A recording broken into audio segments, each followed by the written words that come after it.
They left a dead puppy at the edge of town, but a stray cat did the unthinkable. What if the stray cat who alerted Eleanor wasn't just a random witness, but held a secret connection to the very cruelty he exposed? Prepare for a twist you won't see coming in the seemingly quiet town of Harmony Creek. Don't miss the full story. Subscribe, like, and listen to The Stray Cat and The Call for Help, wherever you get your podcasts. The frantic scrabbling of claws on asphalt was the only sound louder than the frantic thumping in his own chest. Dusty didn't know why he was running, only that he had to. The air, thick with the smell of impending rain and dust, kicked up from the unpaved shoulder, scraped raw against his throat. Streetlights flickered erratically overhead, casting long, dancing shadows that seemed to grasp at his skinny gray form. Each gasp for breath felt like swallowing fire. Behind him, the guttural shouts and a sharp, sickening thwack echoed, sounds that had jolted him from a half-sleep beneath a thorny pyracantha bush. He hadn't seen what happened, not clearly, but the wave of raw, malevolent energy that rolled off the figures near the edge of the vacant lot was enough. It was primal, terrifying, and aimed at something small and helpless. He risked a glance back. 2 pickup trucks were parked haphazardly, headlights cutting cones through the gloom. Figures moved near the ditch, indistinct shapes against the failing light.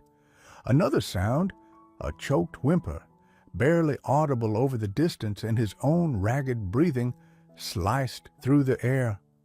It wasn't the yowl of a rival tomcat or the bark of a territorial dog. It was smaller, weaker, drenched in pain. Fear, cold and sharp, urged him to keep running, to disappear into the labyrinth of alleys and crawl spaces that constituted his world. Survival was the only law he knew. Attachment was a liability. Intervention was suicide. But the whimper, it snagged something inside him, a rusty mechanism of empathy he rarely allowed himself to feel. He skidded to a halt behind a stack of discarded tires, the rubber slick with evening dew. His bright yellow eyes, wide with adrenaline, scanned the scene. The figures were laughing now, low and ugly sounds. One tossed something, a rock, toward the ditch. Then doors slammed, engines roared to life, and the trucks peeled away, tires spitting gravel, leaving behind only exhaust fumes and a heavy, suffocating silence. The rain began, fat, cold drops splattering against the asphalt, turning the dust to mud. Hesitantly, compelled by a force stronger than fear, Dusty crept from his hiding place towards the ditch, towards the source of that terrible, now fading whimper. The air grew heavy, metallic. He stopped at the edge, peering down. Dusty was a creature forged by the harsh realities of Harmony Creek, a town nestled in the folds of rolling hills that was picturesque from a distance but frayed around the edges up close. He was a veteran of countless turf wars, lean and scarred, his gray coat perpetually smudged with the grime of his existence. Survival was a constant negotiation, dodging cars, scavenging dumpsters, outsmarting bigger strays, and enduring the casual cruelty of bored teenagers or the indifference of well-fed house pets. He knew the rhythms of the town, the clatter of the early morning garbage trucks, the drone of lawn mowers on Saturday afternoons, the quiet lull just before dawn. He knew which backyards had leaky faucets, which porches offered shelter from sudden storms, and which humans were best avoided entirely. Among the few constants that offered a sliver of solace was the old Henderson place on Oak Street. Eleanor Henderson, a widow whose own children had long since moved to cities far away, lived there alone. She moved slowly, her back stooped, her silver hair often escaping its loose bun. She didn't try to catch him or coo at him like some others did before shooing him away. Sometimes, if she spotted him watching from the shadows of her overgrown lilac bushes, she'd set out a small saucer of milk or leftover tuna near the back steps. She never lingered, never pushed. It was a silent, respectful transaction, a moment of unexpected kindness in a world that offered little. Dusty, wary by nature, had come to trust this quiet offering, this small island of predictability. That evening, the visceral horror of the scene by the road shattered Dusty's carefully constructed world of detached survival. He hadn't sought out the confrontation. He'd been napping, conserving energy, when the rumble of the trucks and the sudden spike of aggression had pierced his consciousness. He'd seen enough. The glint of wood, the arc of a thrown stone, the casual brutality in the men's stances as they stood over something small and pale in the dying light. Now, peering into the ditch, the metallic tang of blood confirmed his worst fears. Lying on the damp earth, barely visible, was a small puppy. Its fur, perhaps once white, was matted with mud and something darker. One leg was twisted at an unnatural angle. Its breathing was a shallow, ragged whisper, each inhale a struggle. Its eyes, when they flickered open for a brief second, were clouded with pain and fading awareness. There was no spark of youthful energy left, only the slow, inexorable surrender to the damage inflicted upon it. Dusty felt a low growl rumble in his chest, not of aggression, but of a strange, aching helplessness. He crept closer, his whiskers twitching, taking in the scent of blood and fear and rain. The puppy didn't react, its small body shuddering almost imperceptibly. Logic screamed at Dusty to flee. This wasn't his fight. Getting involved meant risk, exposure. Yet the image of the laughing men, the echo of the whimper, the sight of this small, broken creature abandoned in the cold, it resonated with every near miss, every hungry night, every moment of vulnerability he had ever endured. He couldn't unsee it. He couldn't pretend it hadn't happened. A fierce, unfamiliar resolve hardened within him. He couldn't fight the men. He couldn't heal the puppy. But he couldn't just leave it here to die alone in the dark and the rain. There was one place, one person, who represented the opposite of the cruelty he had just witnessed. Eleanor. The image of the saucer of milk, the quiet respect, flashed in his mind. It was a long shot, a desperate gamble based on a few fleeting moments of kindness. But it was the only chance, not perhaps for the puppy anymore, but for something, for a final act of witness, of decency. The inciting incident. Dusty turned away from the dying puppy, not in abandonment, but with purpose. He fixed the image of Eleanor's house in his mind and began to run, not away from the horror this time, but towards the slimmest possibility of help. The run to Eleanor's house was a frantic odyssey across the darkening landscape of Harmony Creek. Every shadow seemed menacing, every distant bark a potential threat. The rain intensified, plastering Dusty's thin fur to his body, chilling him to the bone. He navigated by instinct and memory, a gray streak against the wet pavement and sodden lawns. His usual routes felt treacherous tonight. The shortcut across Miller's backyard was out. Miller kept a boisterous retriever, usually tethered, but Dusty couldn't risk it. He was forced onto the street, darting beneath parked cars, the glare of occasional headlights momentarily blinding him. The sound of tires hissing on wet asphalt sent jolts of panic through him. He remembered the trucks, the casual disregard for life, and pushed himself faster. He cut through the overgrown hedge bordering the community park, the wet leaves slapping against his face. A familiar scent hit his nostrils.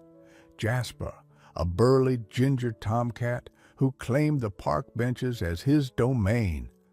Normally, Dusty would give Jasper a wide berth, avoiding confrontation. Tonight, there was no time. He burst through the hedge just as Jasper was settling onto a dry spot under the picnic table. The ginger cat bristled, emitting a low hiss. Dusty didn't slow down, didn't even acknowledge the challenge. He streaked past, a low, urgent chittering sound escaping his throat, his sheer desperation seeming to momentarily stun the territorial tomcat. Jasper watched him go, bewildered, but didn't give chase. The next obstacle was Elm Street, wider and busier than the residential roads. Cars streamed past, their wipers rhythmically clearing the rain-streaked windshields. Dusty crouched beneath a dripping bush, his heart pounding against his ribs. He watched the flow of traffic, waiting for a gap. Waiting felt like an eternity. The image of the puppy, small and still in the ditch, pulsed behind his eyes. Was it too late? Had its shallow breathing already stopped? He couldn't afford doubt. A momentary lull appeared, a gap between a slow-moving sedan and an oncoming SUV. Dusty bolted. He sprinted across the slick tarmac, his claws finding little purchase. The SUV seemed to swell in his vision, its headlights huge and blinding. A horn blared, startlingly loud. Dusty put on a final burst of speed, reaching the curb just as the vehicle roared past, sending a spray of grimy water over him. He scrambled up onto the sidewalk, shaking, his legs trembling. He pressed on, turning onto Oak Street. Eleanor's house was blessedly dark, save for a single, soft light glowing in a downstairs window. The familiar scent of damp earth, old wood, and something faintly floral, Eleanor's roses, filled the air. Relief washed over him, but it was immediately replaced by urgency. He leaped onto the porch railing, then onto the worn wooden planks of the porch itself, shaking off the worst of the rain. Now came the most uncertain part: how to convey the emergency. He went to the back door, the one where the milk saucer sometimes appeared. He reared up on his hind legs, scratching frantically at the wood. The sound was pathetic against the drumming rain. He let out a series of loud, insistent meows, more desperate than demanding.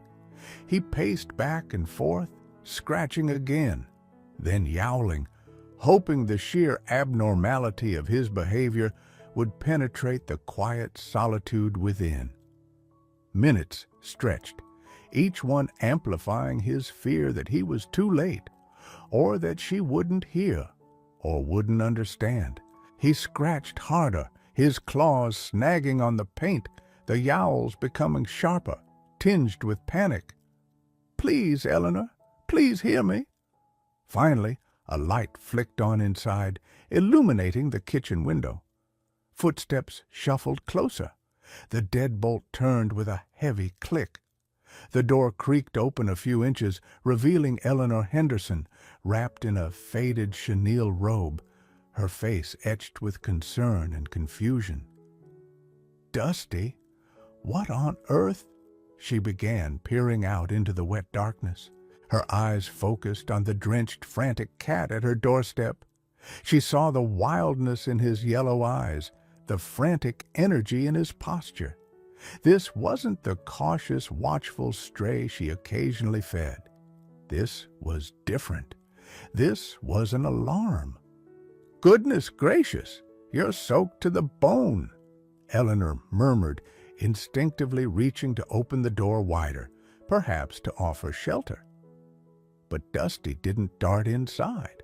He backed away slightly, meowing again, a sound that was less a plea for entry and more an urgent command.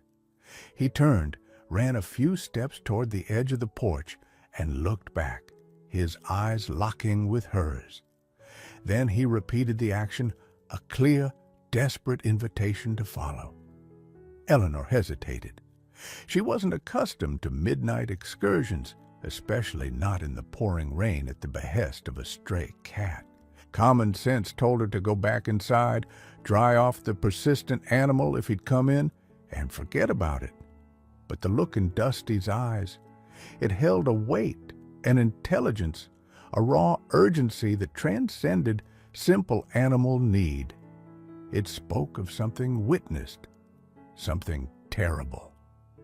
She remembered the sounds earlier, the rumble of trucks, the indistinct shouts carried on the wind. She dismissed them as rowdy teenagers. Now, a knot of unease tightened in her stomach. "All right, Dusty," she said softly, her voice raspy with sleep and sudden anxiety. "All right, show me."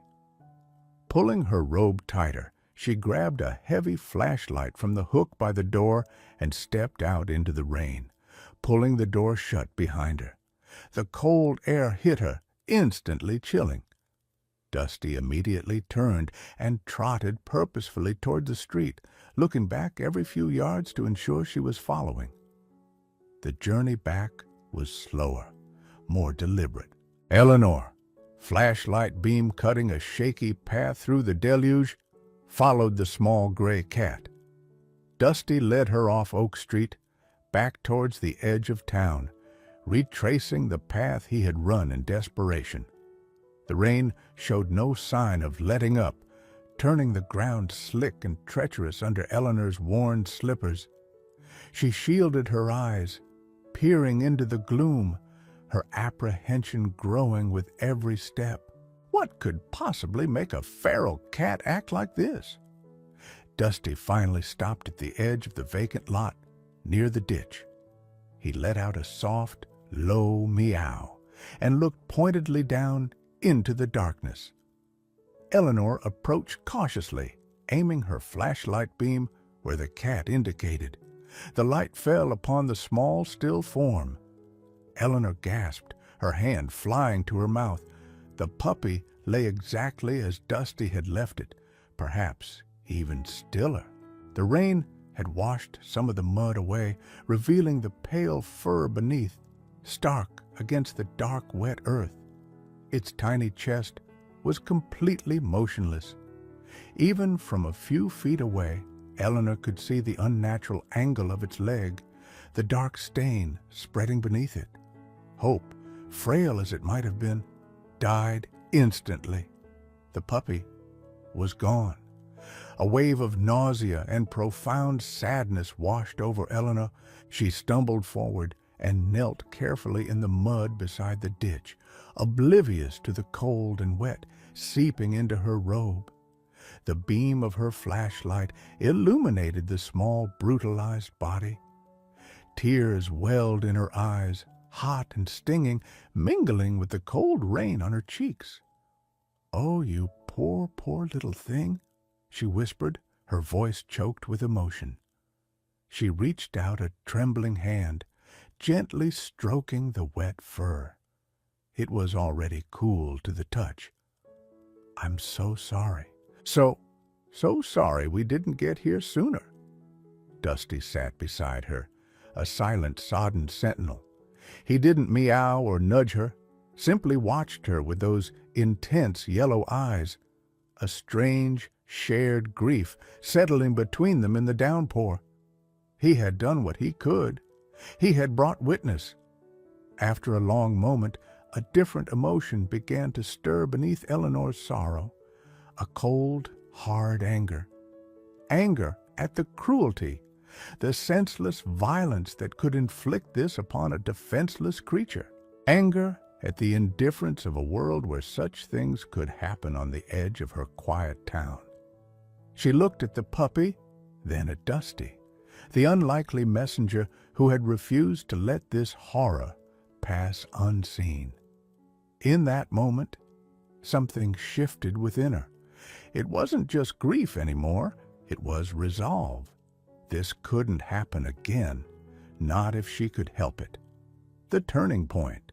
The decision wasn't fully formed, the path unclear, but the core conviction settled deep within her. She had to do more. This small tragedy, brought to light by a stray cat, would not be meaningless. Carefully, tenderly, Eleanor scooped up the small, limp body. It weighed almost nothing. Holding the puppy close, she stood up, her movement stiff but determined. "Come on, Dusty," she said, her voice thick but steady. "Let's take him home. Let's give him a proper resting place." She turned, flashlight beam guiding her unsteady steps, and began the slow walk back to the house, the rain washing over them both, Dusty trotting faithfully, silently, beside her. The point of no return had been crossed, not just for the puppy, but for Eleanor and the stray cat who had called her into the storm. The burial took place the next morning under the sprawling branches of the old oak tree in Eleanor's backyard. The rain had stopped, leaving the air washed clean and the ground soft. Eleanor dug a small grave, her movements methodical, imbued with a quiet reverence. Dusty watched from the porch steps, a silent observer. When Eleanor gently placed the puppy, wrapped in an old soft towel, into the earth, Dusty approached and sat near the edge of the freshly turned soil, remaining there until Eleanor had patted the last mound of dirt smooth and placed a simple field stone as a marker. It was a shared, unspoken farewell. In the days and weeks that followed, the dynamic between the solitary woman and the stray cat subtly shifted. Dusty no longer just appeared for occasional handouts. He became a presence. He'd curl up on the porch swing during sunny afternoons, watch Eleanor tend her small vegetable garden from beneath the rose bushes, and often sleep in the dilapidated, leaky shed at the back of the property, which Eleanor started clearing out, ostensibly to store gardening tools, but perhaps with another purpose unconsciously forming. She didn't try to force him inside, respecting his ingrained wildness, but she spoke to him often, quiet monologues about the weather, the weeds, or the silence of the house, as if he were an old friend. He, in turn, seemed to offer a steady, non-judgmental companionship she hadn't realized she missed so acutely. The memory of the puppy and the cruelty that caused its death remained a potent catalyst for Eleanor. It wasn't a fleeting sadness. It was a seed of purpose that had taken root. She started small. She began leaving out fresh water daily, not just milk. She bought a large bag of cat food, placing a bowl near the back door alongside the water. Other strays, gaunt and wary, began to appear, drawn by the scent and the unobtrusive offering. Dusty, surprisingly, tolerated them. He was clearly the first comer, the catalyst, but he didn't chase the newcomers away from the food source. It was as if he understood, in his own way, the significance of this evolving sanctuary. One afternoon, Eleanor found a scrawny tabby cat huddled near her garage, one paw held gingerly off the ground, clearly injured. Hesitantly, she coaxed it closer with food. It took hours and infinite patience, but eventually she was able to gently scoop it up and take it to Dr. Miller, the town's aging veterinarian.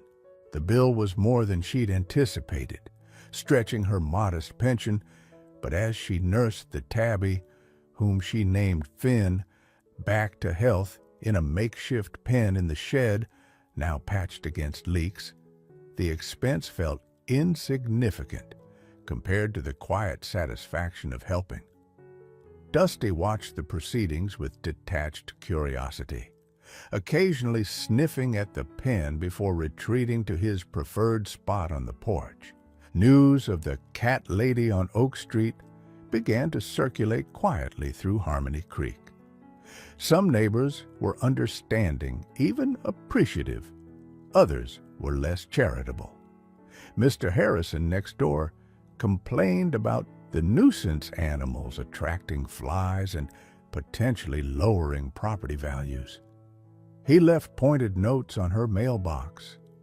Eleanor, usually conflict-averse, found a surprising wellspring of firmness within herself. She spoke to Mr. Harrison calmly but resolutely, assuring him she was keeping things clean and contained and that the animals deserved kindness. Her quiet determination seemed to momentarily silence him, though his disapproval remained palpable. The shed slowly transformed. Eleanor added more makeshift bedding, water bowls, and feeding stations. Another cat arrived, heavily pregnant.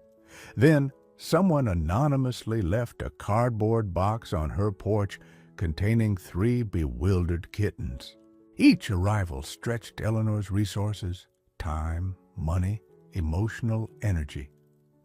There were moments of doubt, dark nights of the soul, where she sat alone in her quiet living room, Dusty curled on the worn armchair opposite her, and wondered if she was in over her head. Could she truly manage this? Was she just delaying the inevitable for these animals? The responsibility felt immense, overwhelming. During one such evening, overwhelmed by vet bills and Mr. Harrison's renewed complaints, Eleanor felt tears welling up. Dusty, sensing her distress, padded over from his chair, hopped onto her lap, an unprecedented act of intimacy, and began to purr, a deep, rumbling sound. He kneaded gently on her robe, his yellow eyes looking up at her. It was a simple gesture, but profoundly comforting. It was a reminder of why she'd started this, a tangible connection to the spark of compassion ignited that rainy night. His presence reaffirmed her resolve. She wasn't alone in this. She started researching local animal welfare groups, learning about trap-neuter return, TNR programs, and seeking advice online. She couldn't save them all, she knew, but she could offer respite, care, and a measure of dignity to those who crossed her path. The shed became less of a random collection point and more of an organized, albeit humble, way station. Dusty remained her constant companion, the quiet supervisor, often the first to alert her, with a specific meow if a new arrival was hurt or particularly distressed.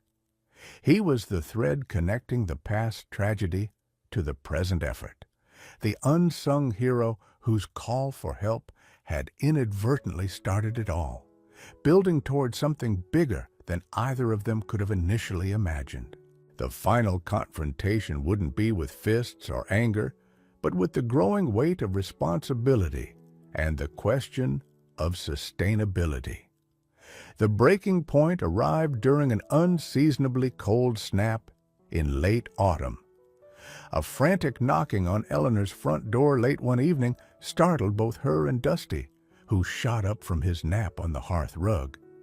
It was Maria, a teenager who worked part-time at the local diner, her face pale and distressed. "Mrs. Henderson, please," she stammered, shivering. "Someone dumped a box behind the diner. There are puppies in it. They're freezing." Without a second thought, Eleanor grabbed her coat and the heavy flashlight. Dusty, alert and sensing the urgency, darted out the door ahead of them. They hurried the few blocks to the diner, the wind biting sharp and cold. Behind the restaurant, next to the overflowing dumpsters, sat a flimsy cardboard box. Pitiful, whimpering sounds emanated from within. Eleanor knelt, lifting the loose flaps.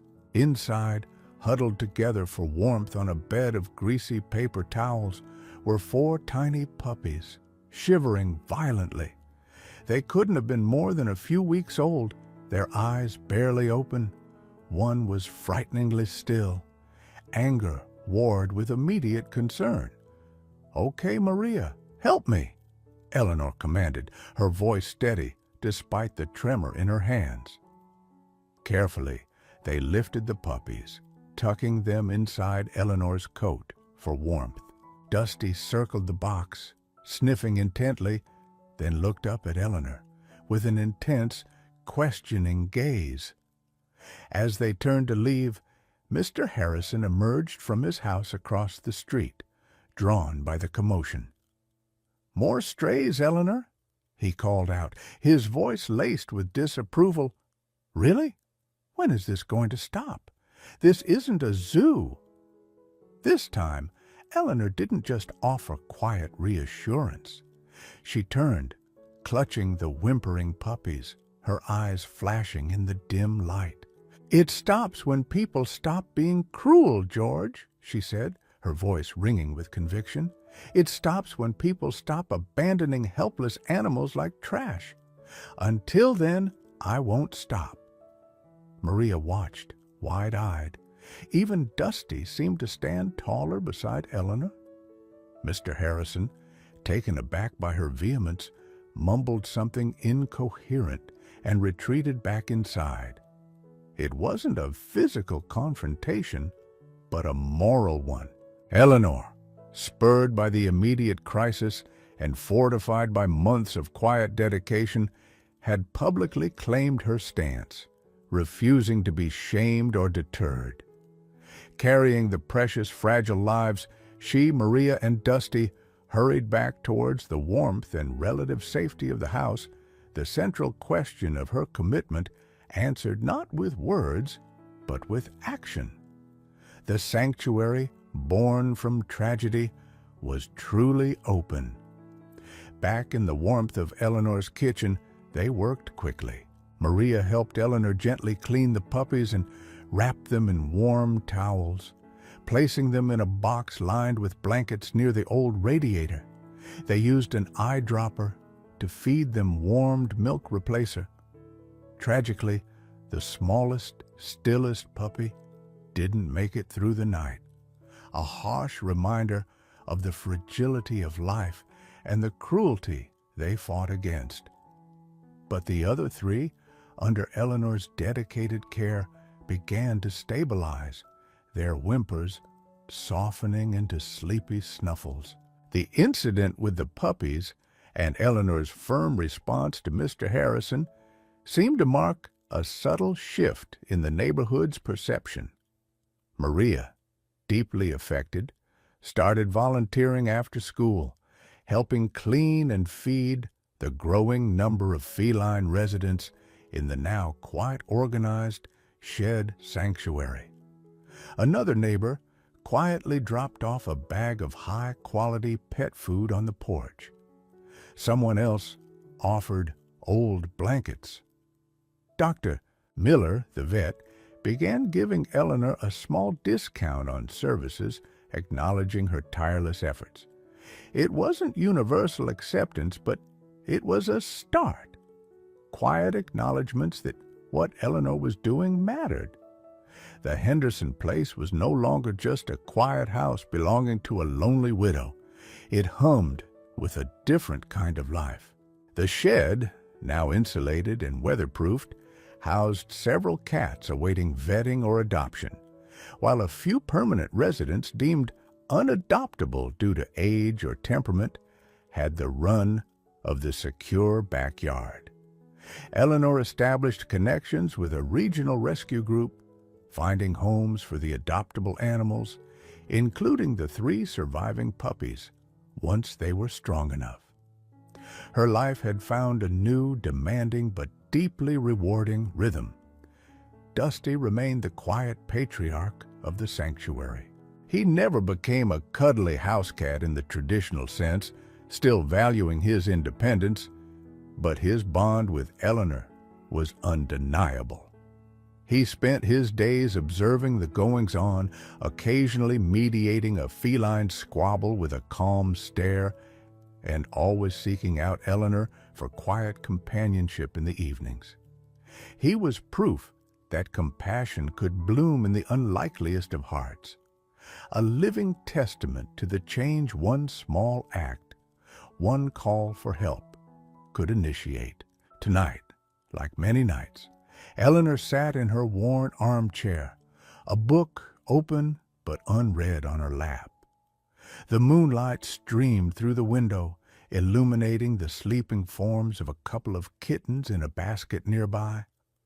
Dusty wasn't on her lap this time, but curled on the rug at her feet, his gray fur almost silver in the moonlight, his breathing soft and even. The house was quiet, filled not with emptiness, but with the peaceful presence of rescued lives and shared purpose.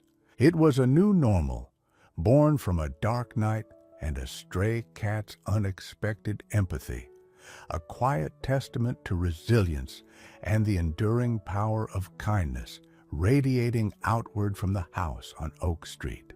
They threw the kitten in the river, but what happened next made everyone cry. What secret was the tiny orange kitten hiding when it was pulled from the river? The truth is more heartbreaking and reveals an act of incredible bravery that will redefine courage. Like, subscribe, and listen now to hear the full story that brought a town to tears. Could an ordinary Tuesday morning, marked only by the gentle tug of a fish on the line, irrevocably alter a man's twilight years? For George Ainsworth, that transformation began not with a tug, but with a splash. He saw the beat-up sedan slow on the old iron bridge spanning the Willow Creek, saw the passenger door fling open, saw an arm extend and release a small, lumpy burlap sack. It hit the water with a sickening finality. Disappearing instantly beneath the deceptively calm surface, George's breath hitched. He knew what that meant. In the quiet corners of rural America, such casual cruelty was a whispered horror, a disposal method for the unwanted, the inconvenient. The sack bobbed up, briefly caught in the current, a sodden, anonymous bundle of presumed death drifting downstream. A cold fury, sharp and unexpected, pierced through the placid morning.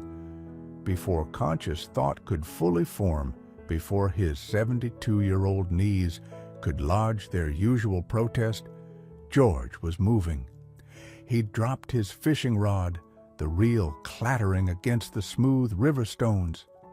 He scrambled down the embankment, loose gravel skittering under his worn boots. The water, fed by mountain springs even in late summer, was shockingly cold, stealing his breath as it surged past his thighs. He stumbled on slick rocks, his balance precarious, eyes fixed on the drifting sack. It was moving faster now, heading towards the deeper, swifter channel. He lunged, his outstretched fingers brushing the rough burlap. Missed. He lunged again, pushing against the current's pull, the icy water numbing his legs. This time, his fingers closed around a fold of the coarse material. He yanked it towards him, the unexpected weight nearly pulling him off his feet. Staggering back to the bank, gasping water streaming from his clothes, he dragged the sodden sack onto the grassy verge. His fingers, stiff with cold, fumbled with the tightly drawn knot. It finally gave way. He pulled the opening wide, peering inside, dread coiling in his stomach. A tiny, shivering scrap of orange fur lay within, plastered flat by the water eyes, squeezed shut. It wasn't moving. Had he been too late? He reached in gently, his large, weathered hand dwarfing the fragile form. As his fingers touched the kitten, it flinched, letting out a silent, terrified gasp. Alive, but it was curled strangely, unnaturally rigid, its tiny front paws tucked tightly against its chest. Why was it holding itself like that? George Ainsworth had cultivated a life of quiet routine since Martha passed 5 years prior. Their small house, nestled just outside the town limits of Harmony Creek, felt too large for one, but he couldn't bear to leave the memories held within its walls.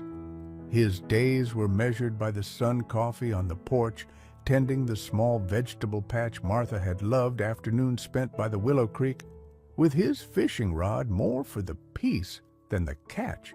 He was a man comfortable with silence, his interactions with the townsfolk friendly but brief. He'd served his country, worked 40 years at the local lumber mill until it closed, raised a daughter now living states away, and settled into a retirement he'd expected to be predictable, perhaps even a little lonely. Harmony Creek was the kind of small American town where everyone knew everyone or thought they did. Generations lived side by side, news traveled fast on the gossip vine, and the slow pace of life was punctuated by church socials and high school football games. The Willow Creek was the town's artery, winding through woods and pastures before passing under the old iron bridge on the edge of town. The very bridge George now stared up at with a mixture of disbelief and anger. The inciting incident wasn't gradual. It was brutally abrupt. The slowing car, the casually flung sack, it shattered the morning's peace and violated the unspoken code of decency George held dear. He'd seen stray dogs and abandoned cats before, the sad byproduct of irresponsible owners, but this deliberate, drowning cruelty struck a deeper chord. It wasn't just an animal being discarded. It felt like an assault on the very tranquility he sought by the river. His decision to act was instantaneous, visceral. There was no weighing of risks, the cold water, the slippery rocks, his own aging body. Only the imperative to intervene. The sight of that sack hitting the water ignited a protective instinct he hadn't felt so fiercely in years. His struggle in the river was brief but intense. The current was stronger than it looked, the rocks slick with algae. For a moment, as he lunged for the sack the second time, he felt the real possibility of falling, of being swept away himself. But the image of what might be inside that sack propelled him forward, lending strength to his 72-year-old limbs. Pulling the heavy, waterlogged bundle ashore felt like hauling a dead weight, and the frantic fumbling with the knot was fueled by a desperate hope, battling against grim expectation. Finding the kitten alive was a jolt of pure relief, quickly followed by confusion. Why was it curled so tightly? He gently touched one of its front paws, trying to ease its cramped posture. The paw resisted, clamped down hard. He tried the other, encountering the same rigid defense. Then beneath the orange kitten's shivering body, he saw it, a flicker of black. Carefully, heart-pounding, he eased the orange kitten's protective embrace open. Tucked underneath, incredibly, was an even smaller kitten. Jet black eyes, still sealed shut, looking utterly lifeless. It was impossibly tiny, barely larger than a mouse. The orange kitten hadn't just been bracing against the inevitable. It had been instinctively shielding its sibling, using its own small body as a fragile barrier against the cold water and the terror of their shared ordeal. The sheer, selfless bravery of the tiny orange creature in the face of such cruelty struck George with the force of a physical blow. Looking from the helpless black newborn to the terrified but fiercely protective orange sibling, George felt tears sting his eyes, tears of rage, of pity, and of profound, unexpected awe. This was more than just finding abandoned animals. It was witnessing an extraordinary act of instinctual love in the darkest of moments. Cradling the two sodden scraps of life against his chest, George hurried back towards his house, the chill of the river water seeping into his bones, paling in comparison to the urgency warming him from within. He burst through his back door, dripping water onto Martha's clean linoleum floor, and immediately went to work. He laid the kittens gently on a thick, dry towel near the warmth of the kitchen stove, quickly shedding his wet clothes for dry ones. The kittens were terrifyingly fragile, the orange one slightly larger, and eyes open, though glazed with shock, shivered violently. The tiny black one was limp, cold to the touch, barely seeming to breathe. Panic flickered in George's chest. He hadn't cared for anything so small and vulnerable in decades, not since his daughter was an infant. He rummaged through the linen closet, finding an old heating pad Martha used for her arthritis, and setting it on low, wrapping it in another towel. To create a warm nest, he carefully dried the kittens with a soft cloth, murmuring reassurances he wasn't sure they could hear or understand. Feeding them was the next hurdle. He knew they needed milk, but cow's milk was wrong. He fumbled through the phone book, finding the number for the Harmony Creek Veterinary Clinic Dr. Evans. The town's long-serving vet was semi-retired, but his young associate, Dr. Ramirez, answered. George quickly explained the situation. "Good Lord, George!" Dr. Ramirez exclaimed, her voice sharp with concern. "Bring them in right away. They'll need immediate warming and likely subcutaneous fluids, especially the little one. Don't try to give them cow's milk. If you have unflavored Pedialyte, you could try offering a tiny bit with an eyedropper. But mainly focus on keeping them warm and getting them here." George carefully placed the kittens into a small cardboard box lined with towels, placing the heating pad underneath. Part of it, the orange one, mewed weakly, a pathetic sound that tore at George's heart. The black one remained terrifyingly still. Driving the short distance to the clinic, George kept glancing at the box on the passenger seat, praying silently. Dr. Ramirez and her vet tech, a capable young woman named Chloe, met him at the door. They whisked the kittens away to the treatment room. George waited anxiously in the small reception area, dripping slightly, the smell of wet burlap and river water clinging to him. After what felt like an eternity, Dr. Ramirez emerged, her expression serious. "Okay, George," she began. "We've got them in an incubator. The orange one, let's call him Sonny for now, is hypothermic and weak, but his vitals are stable-ish. He's got incredible fight in him." She paused. "The little black one, she's critical. Barely responsive, body temperature dangerously low. Honestly, George, her chances are very slim. She may have inhaled water, and she's so young, maybe only a day or two old. Sonny looks maybe a week older, which might be why he's doing slightly better." Dr. Ramirez explained they were giving both kittens warmed subcutaneous fluids, trying to raise their body temperature slowly, and would attempt feeding them kitten milk replacer KMR via a tiny syringe once they were warmer. Sonny was still trying to curl around his sister in the incubator, she added, shaking her head in wonder, even half-conscious he was trying to protect her. George felt a lump form in his throat. "What can I do?" "For now, go home, get warm yourself. We'll do everything we can here. I'll call you with updates." But George, she cautioned gently, be prepared, especially for the little black one. George drove home in a daze. He reported the incident to the town marshal, Dale Miller, a man he'd known since Dale was a boy. Dale took down the meager details. A beat-up, possibly dark-colored sedan. No license plate visible, happened quickly. Dale promised to ask around, check the bridge for any security cameras unlikely on that old structure, but warned George that finding the culprits would be a long shot. Sick people out there, George? Just sick? Dale muttered, shaking his head. News, as it does in Harmony Creek, traveled fast.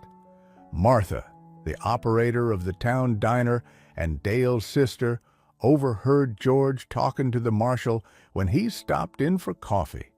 He barely tasted. By lunchtime, half the town seemed to know about the old widower who jumped into the Willow Creek to save a sack of kittens. Offers of help started trickling in. Mrs. Gable from the church brought over old towels. Mr. Henderson from the hardware store dropped off a heat lamp he wasn't using. People offered kitten formula blankets advice. The cruelty of the act shocked them. But George's actions and the story of the protective orange kitten resonated deeply. The first complication arose that evening. Dr. Ramirez called. Sonny's responding well, George. He's warmer, took a little formula. But the little black one, Shadow Chloe, started calling her, she's fading. Her breathing is shallow.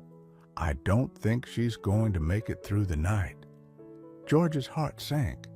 He'd known it was likely, but the finality of it hit hard. He thought of Sonny, losing the sibling he'd fought so hard to protect. Can I come see them? He asked hesitantly. Of course, George, Dr. Ramirez said softly. Come whenever you like. The stakes felt impossibly high now, not just for survival, but for the tiny orange hero who might soon be truly alone. George found himself back at the veterinary clinic that night, the fluorescent lights of the waiting room buzzing overhead, starkly different from the quiet solitude of his home. Chloe led him back to the treatment area, where 2 incubators hummed softly. In one, Sonny was curled on a fleecy blanket, looking impossibly small but alert, his blue kitten eyes tracking Chloe's movements. In the other shadow lay utterly still a tiny black comma against the white towel, her breathing barely perceptible. Dr. Ramirez joined them, her face etched with fatigue. We're doing everything we can. George, oxygen, continuous warmth, tiny drops of glucose, solution for energy. But she's just so weak. George stood there for a long time, watching the 2 fragile lives. He saw Sonny occasionally stir, shifting as if trying to get closer to the other incubator, letting out a soft, questioning mew. He reached a finger into Sonny's incubator, stroking the kitten's damp fur. Sonny leaned into the touch, a faint purr rumbling in his tiny chest. Then George looked at Shadow, this tiny flicker of life clinging precariously to existence. He felt an overwhelming wave of helplessness. Is there nothing more? He asked Dr. Ramirez, his voice thick. We could try more aggressive interventions, she said slowly, but given her condition, the stress might do more harm than good. Sometimes the kindest thing is just supportive care, keeping them comfortable. She didn't say the word euthanasia, but it hung in the air. George, these rescues are heartbreaking. Sometimes, despite our best efforts, we can't save them all, especially when they've been through something like this. Chloe added gently, if Shadow doesn't make it, Sonny will need a lot of extra care too. Kittens this young do much better with a litter mate. He'll be lonely. George felt torn.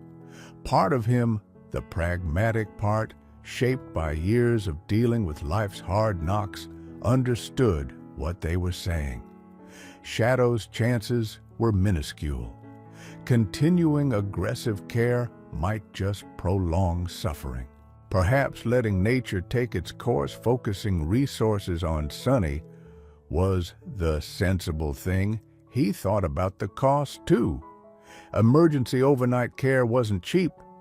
But then he looked at Sunny again, watching his sibling through the clear plastic wall. He remembered the feeling of the orange kitten's paws clamped tight, shielding Shadow. In that cold, dark sack, Sunny hadn't given up. How could he decide that one life was worth saving and the other wasn't, especially when one had fought so hard for both? This was the turning point. It wasn't a dramatic external event, but a quiet internal shift. George straightened up his expression, firming, "No," he said, his voice quiet but resolute. "We don't give up, not yet." He looked directly at Dr. Ramirez. "Do whatever you think might help Shadow, Doctor. Whatever it takes. Don't worry about the cost right now. Just give her every chance, and Sunny needs her." Dr. Ramirez studied him for a moment, then nodded slowly, a flicker of renewed determination in her own eyes. "Okay, George. Okay, we'll try a few more things. No guarantees, you understand." "I understand," George said, "but we try."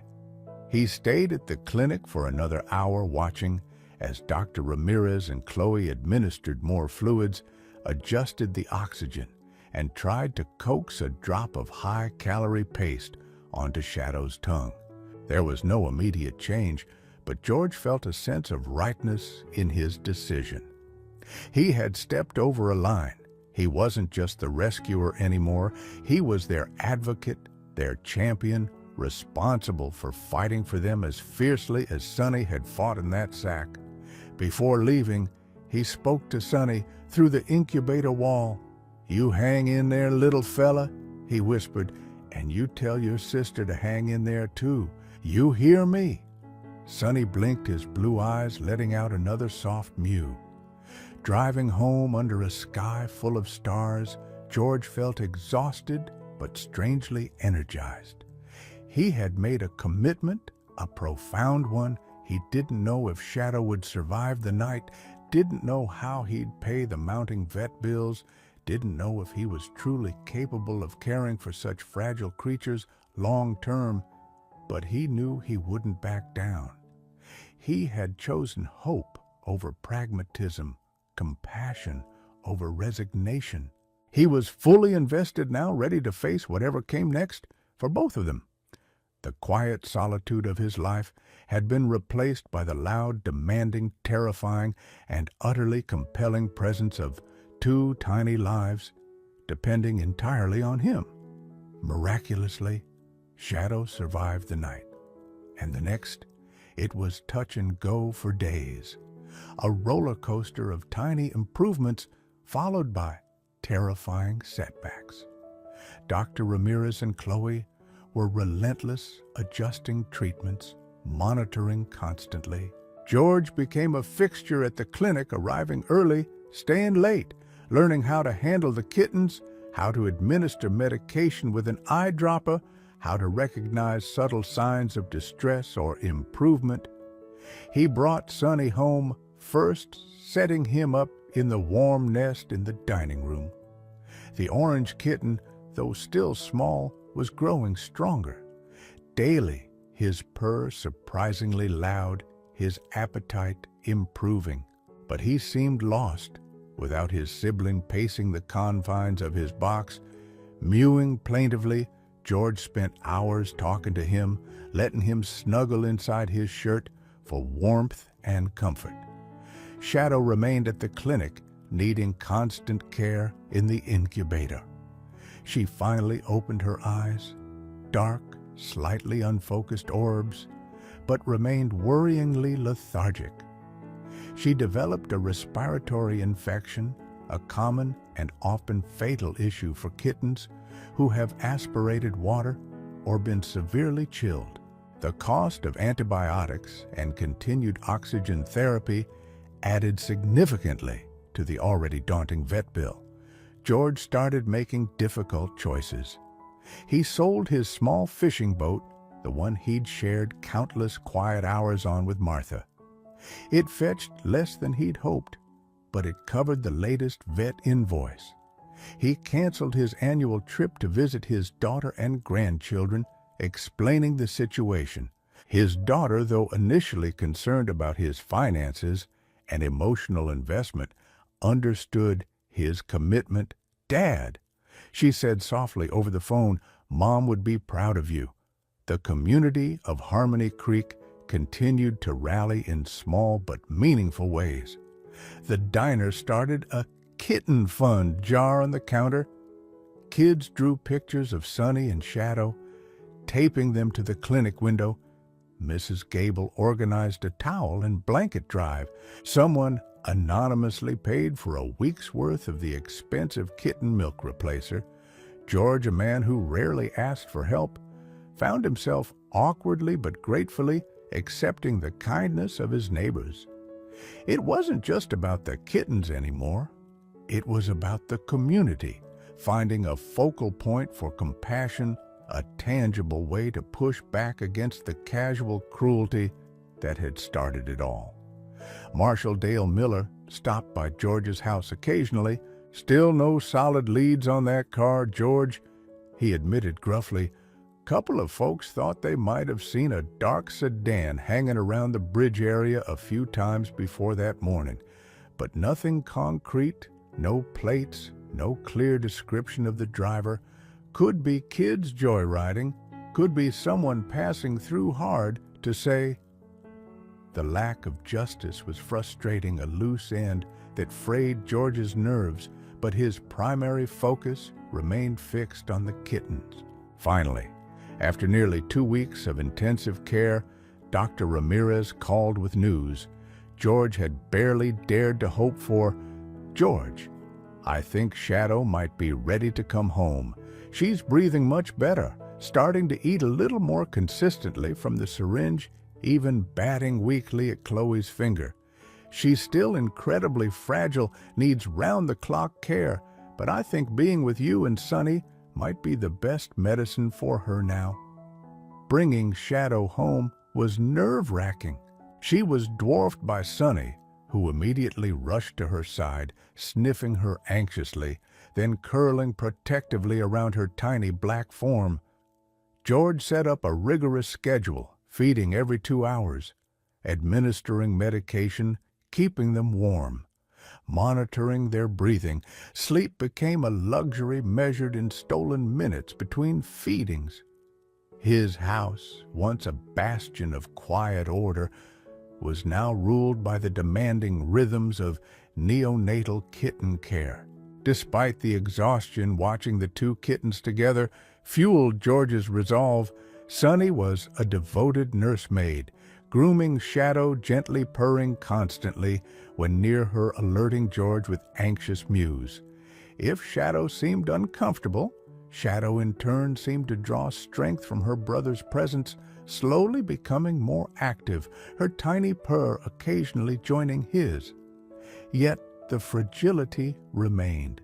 Shadow still had days where she seemed weaker, refusing food, her breathing shallow. Each setback sent a wave of fear through George.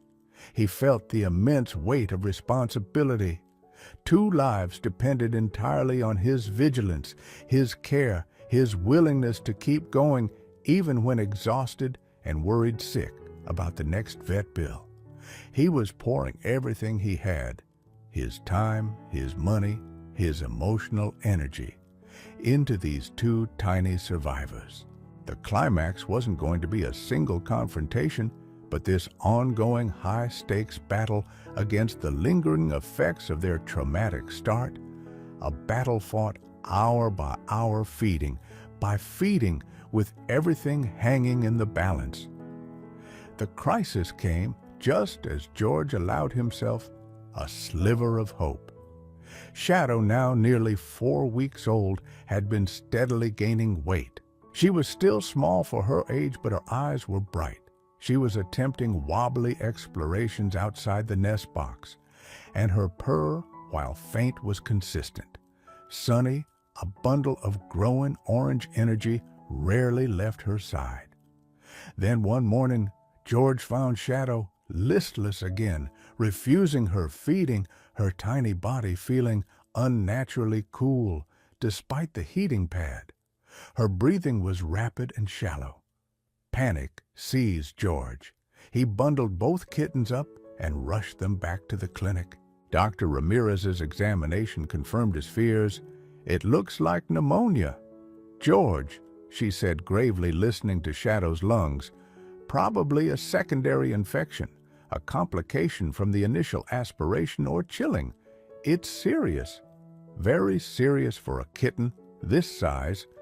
Shadow was immediately placed back in an oxygen incubator, started on stronger antibiotics via injection, and given supportive fluids. The prognosis was guarded again. George felt a crushing wave of despair. Had they come so far only for this? Had he sold his boat, spent his savings, poured his heart out, only to lose her now? He watched Sunny frantically pawing at the incubator door, mewing for his sister. Dr. Ramirez put a hand on his shoulder. "George, you've done everything humanly possible. Sometimes these little ones just don't have the reserves." But as George watched Shadow fighting for every tiny breath, something hardened within him. It wasn't despair. It was defiance. He thought of the cruelty that put her here, the indifference that nearly ended her life before it began. He thought of Sunny's unwavering loyalty. Giving up wasn't an option.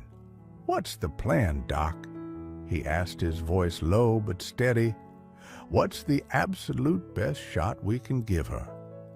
Dr. Ramirez outlined an aggressive treatment plan involving round-the-clock monitoring, nebulizer treatments, different antibiotics, and continued oxygen support.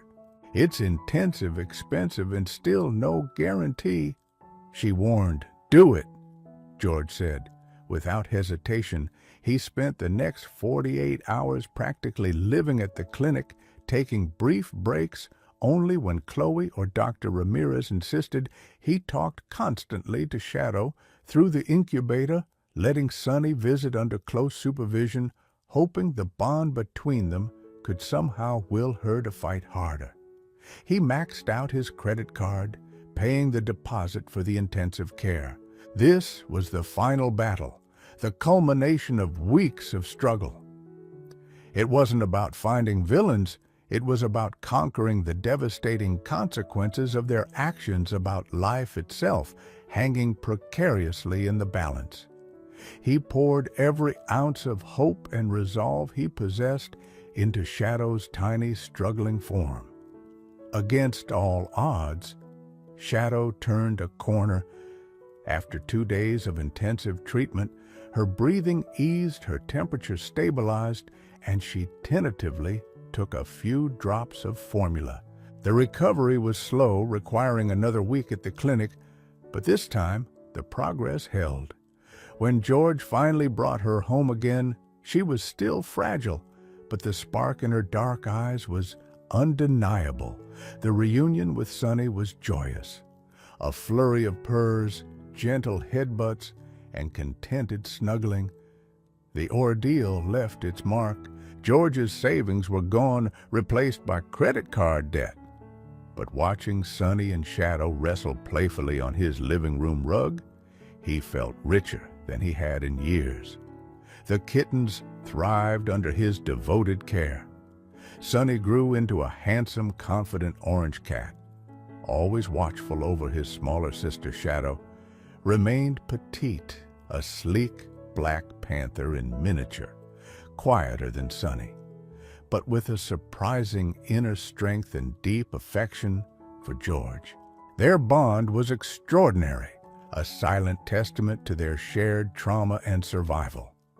The culprits who threw them in the river were never definitively caught, though town gossip eventually settled on some troubled teenagers from a neighboring county known for petty vandalism. Marshall Miller confronted them, but without concrete proof, nothing stuck legally. Yet the story of George and the kittens had a profound impact on Harmony Creek. The incident sparked conversations about animal welfare responsibility and compassion. The local animal shelter saw a significant increase in donations and volunteer inquiries. The cruelty wasn't forgotten, but the community's response. The kindness shown to George, the collective investment in the kitten's survival, became the more enduring narrative. George's life found a new rhythm, dictated by the needs and affections of his two feline companions. His quiet house was filled with the patter of paws, the occasional crash of a knocked-over knick-knack, and the constant comforting rumble of purrs. He still visited the river, but now Sonny and Shadow sometimes accompanied him in a carrier, watching the water flow by from a safe distance. He wasn't lonely anymore. He had rescued 2 lives from the river, and in doing so had rescued himself from the quiet drift of solitude. The tears shed by the community weren't just for the cruelty endured, but for the unexpected beauty of resilience, the fierce power of instinctual love, and the quiet heroism of an old man who simply refused to let go.